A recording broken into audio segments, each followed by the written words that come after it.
salam jumpa kembali bersama Ibu pada mata pelajaran akuntansi dasar. Pada mata pelajaran kali ini kita akan membahas tentang jurnal umum. Sebelum kita mulai ada beberapa poin yang ingin Ibu sampaikan. Jadi sebagai anak akuntansi, kalau ingin belajar akuntansi, ada 5 poin yang harus kalian kuasai. Poin pertama adalah pengertian akuntansi. Dengan mempelajari pengertian dari akuntansi, kalian tentu akan punya gambaran mengapa belajar akuntansi.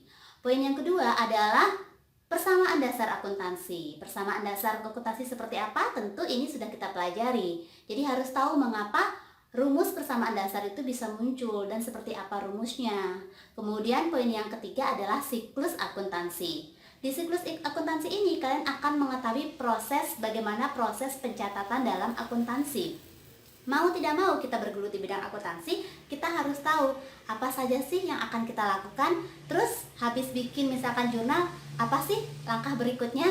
Jadi step by stepnya harus dipelajari karena itulah yang akan kalian lakukan, itulah yang akan kalian lalui. Jadi selama 3 tahun ke depan kalian akan belajar siklus-siklus dalam akuntansi. Semua siklus itu akan kalian pelajari.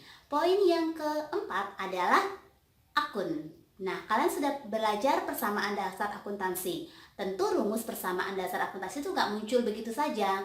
Tentu rumus ini ada komponen-komponen penyusunnya. Nah, komponen-komponen penyusun dalam rumus persamaan dasar akuntansi itulah yang disebut dengan akun. Akun-akun dalam akuntansi itu banyak jenisnya atau banyak rinciannya lagi. Tolong dihafal. Nggak cuma dihafal ya, tolong dipahami lagi tentang akun-akun yang ada dalam akuntansi. Poin yang terakhir, poin yang kelima adalah posisi akun. Ini sangat penting sekali. Jadi setelah kalian mengetahui jenis akunnya, kalian harus mengetahui di mana sih posisi akun ini, kalau dia bertambah di mana, kalau dia berkurang di mana. Minggu lalu kita sudah pelajari tentang posisi akun ini ya. Jadi Ibu ingatkan kembali. Jadi posisi akun itu biar lebih gampang ingat ada 5 posisi akunnya secara umum. Ini pada perusahaan jasa dulu. Harta, utang, modal, pendapatan, beban. Jadi trik mengingatnya, tutup tangannya, tinggal harta dan beban. Jadi bertambah sama-sama di debit, berkurang dia di kredit, saldo normalnya adalah debit nanti.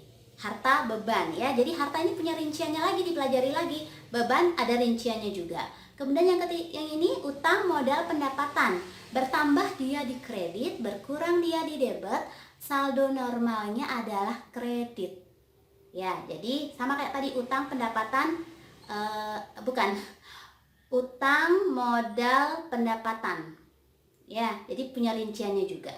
Oke, kita langsung saja praktekkan.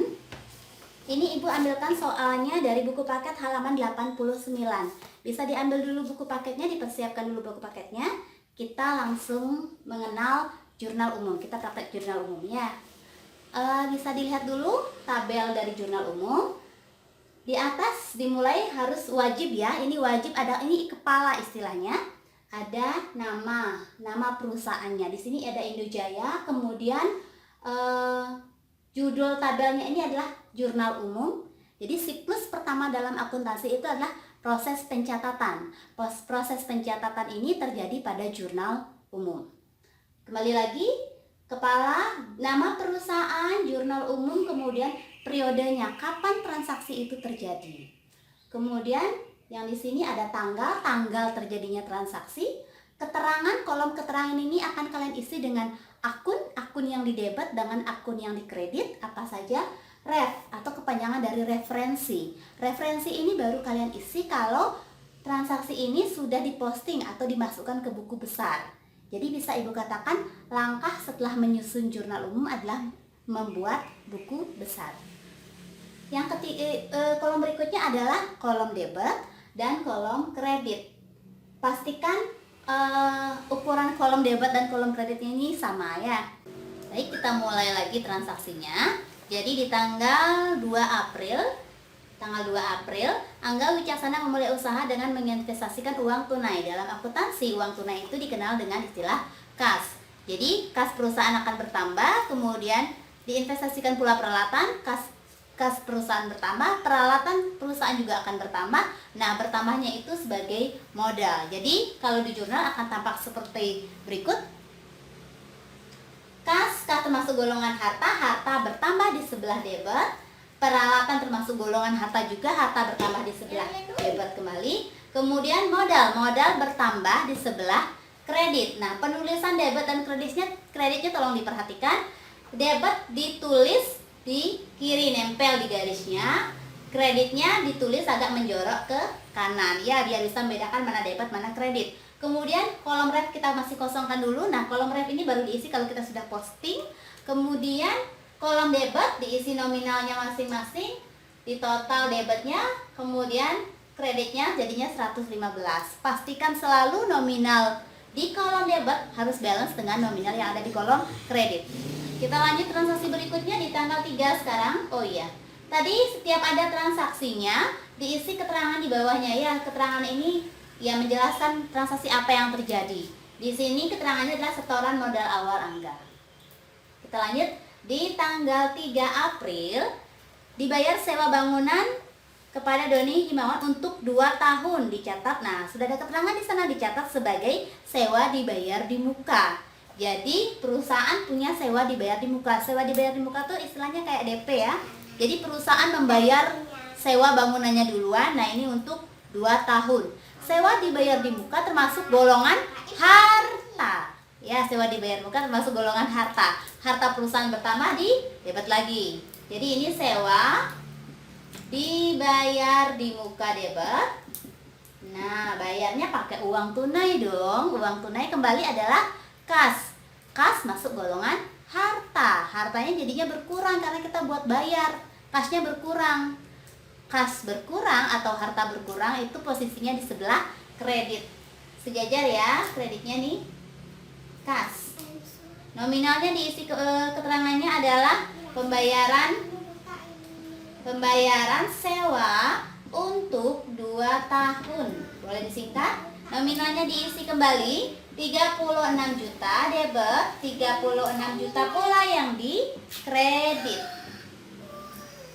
Seperti itu ya transaksinya. Kita lanjut. Di tanggal 4 dibeli perlengkapan senilai 23.500.000 secara tunai. Belinya tunai, berarti belinya pakai uang. Uang adalah kas. Jurnalnya seperti apa? Dibeli perlengkapan akan bertambah. Perlengkapan masuk kategori harta, berarti perlengkapan bertambah, harta bertambah di sebelah debit. Perlengkapan bertambah di debit. Karena tunai berarti pakai uang. Uangnya berkurang, kasnya berkurang. Kas berkurang di sebelah kredit. Pembelian perlengkapan, keterangannya diisikan kembali. Setelah mengisi ini diisi kembali, kemudian nominalnya 23.500.000. Seperti itu. Kita lanjut transaksi yang kelima. Jadi menulis atau mencatat transaksi ini harus secara kronologis sesuai urutan tanggal, ya.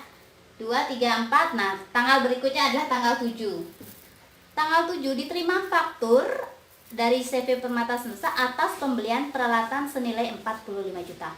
Faktur mungkin sudah pernah kita bahas pada materi sebelumnya. Jenis-jenis bukti transaksi ada faktur. Faktur adalah transaksi jual beli secara kredit. Jadi di sini perusahaan membeli peralatan. Faktur berarti secara kredit, belum bayar. Maka membeli peralatannya bertambah, peralatan bertambah di sebelah debit. Berarti kredit belum bayar nih. Belum bayar berarti akan muncul, kita membeli tapi kita belum bayar, akan muncul yang namanya utang. Utang perusahaan jadinya bertambah. Karena kita belum bayar, utangnya bertambah. Utang bertambah di sebelah kredit. Peralatan debit, utangnya di sebelah kredit. Utang usaha boleh, ya. Keterangannya pembelian peralatan. Diisi, dilengkapi kembali nominalnya 45 juta. Di tanggal 9 April masih diselesaikan perbaikan mobil milik Heru Supriyanto sebesar 5.860.000. Jumlah tersebut difakturkan untuk ditagih. Jadi kita sudah menyelesaikan jasa, tapi uangnya belum kita terima, masih difakturkan, belum kita terima. Uang perusahaan atas penyelesaian jasa itu belum diterima, berarti uangnya masih ada di orang lain. hak perusahaan yang masih ada di orang lain itu istilahnya adalah piutang. Jadi jurnalnya piutang bertambah di debit, pendapatan. Jadi kenapa piutang bertambah? Karena adanya pendapatan bertambah di sebelah kredit. Piutang pada pendapatan, piutang usaha tepatnya ya, piutang usaha pada pendapatan. Keterangannya boleh diselesaikan jasa. Boleh seperti itu saja, disingkat saja. Nominalnya dilengkapi 5860 debit, 5860 juga yang di sebelah kredit. Kita lanjut, transaksi berikutnya tanggal 11 diterima pendapatan jasa dari Henry Suryana secara tunai. Nah, sekarang kita menyelesaikan jasa dan uangnya langsung kita terima. Berarti akan timbul yang namanya, kita dapat uang ya, kas perusahaan akan bertambah. Kas bertambah di sebelah debit. Kas pada pendapatan. Pendapatan juga bertambah ini. Ya, diterima pendapatan keterangannya. Tolong dibedakan yang tanggal 9 dan tanggal 11. Di tanggal 9 jurnalnya ini kalau kita menyelesaikan jasa tapi kita belum terima uangnya, muncul piutang. Kalau yang di bawahnya kita menyelesaikan jasa dan kita dapat langsung uangnya, atau kita punya pendapatan dan dapat langsung uangnya, jadi kepada kas. Nominalnya diisi kembali 4.500.000 di sebelah debit, 4.500.000 juga di sebelah kredit. Di tanggal 14 sekarang dibayar sebagian utang atas pembelian peralatan di tanggal 7. Di tanggal 7 kita punya hutang ya, beli peralatan. Nah, itulah yang akan kita bayar sekarang, tapi dibayarnya baru sebagian. Membayar utang berarti utangnya akan berkurang karena sudah kita bayar. Utang berkurang jadinya di sebelah debit. Utang usaha berkurang di sebelah debit. Kita bayar utang pakai uang dong ya, kasnya akan berkurang karena sudah digunakan untuk membayar utang. Kas berkurang di sebelah kredit. Keterangannya bisa diisi dengan pembayaran hutang. Nominalnya 5 juta debit dan 5 juta pula yang di kredit. Berikutnya transaksi tanggal 16 dibayar rekening air, listrik, dan telepon. Jadi setiap bulan perusahaan perlu mengeluarkan biaya karena menggunakan air, listrik, dan telepon. Itulah yang akan dibayar sekarang. Jurnalnya adalah diakuinya bebannya jadinya bertambah karena kita baru mengakuinya. Beban bertambah di sebelah debit. Ingat kembali, beban perlakuannya sama dengan harta ya, dia bertambah di sebelah debit. Jadi debitnya beban air, listrik, dan telepon, kreditnya kita bayar pakai kas, pakai uang tunai. Kas jadinya berkurang, kas berkurang di sebelah kredit. Beban pada kas, keterangan pembayaran beban listrik, air, telepon, nominalnya dilengkapi. 19. Angga Wicaksana mengambil uang untuk keperluan pribadi. Nah, pengambilan uang untuk keperluan pribadi pemiliknya dikenal dengan istilah prive. Prive-nya jadinya prive dicatat oleh perusahaan. Prive jadinya bertambah. Prive bertambah di sebelah debit. Prive itu masuk dia golongan modal ya. Prive bertambah di sebelah debit. Prive pada, karena yang diambil uang tunai berarti uangnya berkurang, kasnya berkurang. Kredit lagi kasnya. Ya, pengambilan pribadi.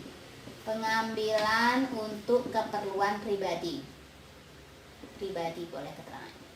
Nominalnya dilengkapi kembali 1 juta di debit. Oh, dalam penulisan angka pastikan jutaan, maksudnya satuannya itu sejajar ya, mana jutaan, mana ratusan, ribuan, puluhan, tolong dibikin yang sejajar. Kemudian berikutnya di tanggal 27 diterima piutang usaha. Diterima piutang usaha. Sebelumnya kan sempat timbul yang namanya piutang. Piutang sebelumnya bertambah di tanggal 9 April. Nah, itu yang akan kita terima sekarang piutangnya. Diterima piutang berarti diterima uangnya, yaitu kas bertambah di debit. Diterima pelunasan, diterima piutang. Piutangnya akan kita terima, berarti piutangnya berkurang, sudah berkurang nilainya. Di tanggal 9 itu kita punya piutang 5.860. Ini yang akan kita terima. Piutang usahanya sebagian cuma 2.500.000. Ibu ulang, penerimaan piutang, kasnya debit karena kita menerima, piutangnya sudah kita terima, berarti piutangnya berkurang di sebelah kredit. piutang usaha di sebelah kredit. Oke, keterangannya diterima pelunasan piutang. Diterima pelunasan piutang. Keterangannya, nominalnya diisi 2.500.000 saja. Berikutnya, transaksi terakhir 30 dibayar gaji karyawan, dibayar. Gaji termasuk ke dalam kategori beban, berarti beban gaji bertambah baru diakui oleh perusahaan beban gaji pada kas karena kita membayar. Pembayaran beban gaji, keterangannya.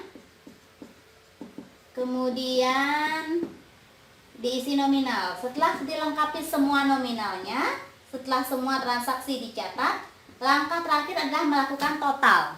Jadi total semua dan pastikan nominal debit sama dengan nominal yang di sebelah kredit. Nah, itulah kurang lebih penjelasan Ibu tentang jurnal umum. Jadi tolong dipelajari kembali. Inti dari belajar jurnal umum itu adalah pertama, kalian harus menguasai tentang akun, kemudian menguasai tentang posisi atau saldo normal dari masing-masing akun, dan yang ketiga tentunya adalah peletakan debit kredit dan perhitungan nominalnya nanti harus balance. Sekian penjelasan Ibu, semoga bermanfaat.